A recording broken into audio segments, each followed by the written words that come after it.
Ayan guys, nakarating na ako ng Mindoro. Di naman pala totoo yung ang mahal ng pamasahe. Fake news lang pala yun. Tapos sabi, wala na raw masakyan. Tapos ang haba-haba doon ng pila. Hindi naman. Dali-dali ko nga lang nakabiyahe. Umalis nga pala ako ng Pampanga, alas 2. Tapos umalis ako ng Cubao, alas 9. So nakarating ako ngayon ng 6 a.m. So ibig sabihin, hindi ako pumila na matagal. So, hindi naman pala ganun kamahal yung pamasahe, hindi naman pala. Sabi wala na raw nagpapasada. So kapag nakakulong ka lang nga pala sa bahay, na-stress ka lang.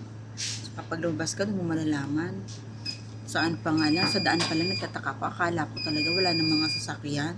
Nagtataka ko, ang dami pa rin sasakyan. Tapos, nag-book ako ng joyride. Akala ko mahal.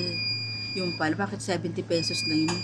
From Trinoma to Cubao, 70 pesos. So, akala ko mahal. Akala ko triple times mahal. Tapos yung bus yan, nandito maliit lang din naman diferensya.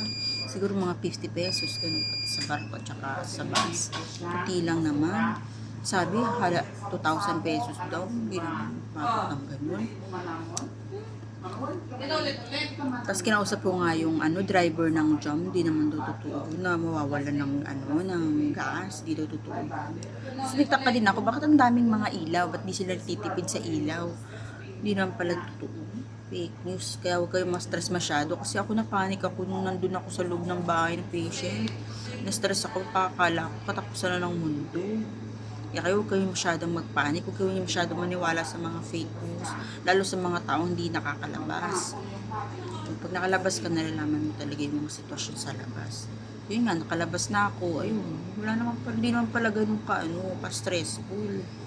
Kunti lang dinagdag, pero hindi naman ganun kalala. Kaya magre-retouch nga pala ako doon. Gamit ko nga pala yung DW. Touch lang muna ako. Para hindi naman tayo oil.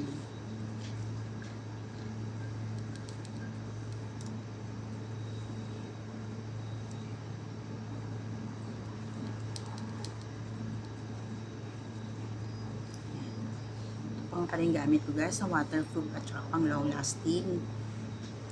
Ang DW na 2-in-1. Meron ng powder, meron pang potion. Ito nga pala matagal kong ginagamit ni guys, pampa-fresh. Mura lang to guys. Check nyo lang sa aking yellow basket. Pasok naman si Sir ngayon, di ba? Babad ko. Ay,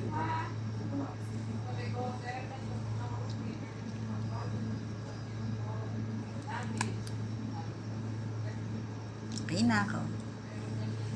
So yun na, yung mga nagsasabi, bubuhatin daw yung pasahero. Totoo, mga fake news. Sabi walang barko, hindi, fake news lang yun. Hindi totoo yun. Dire-diretso nga lang ako nakasakay, parang normal lang din. Kagaya lang din dati. Kaya sa mga kaya kayo dyan na mga nagbabalak magbakasyon, mag-attend ng graduation ng mga anak, kayo mag-alala. Okay lang yung biyahe, hindi naman haggard. Ganun pa rin.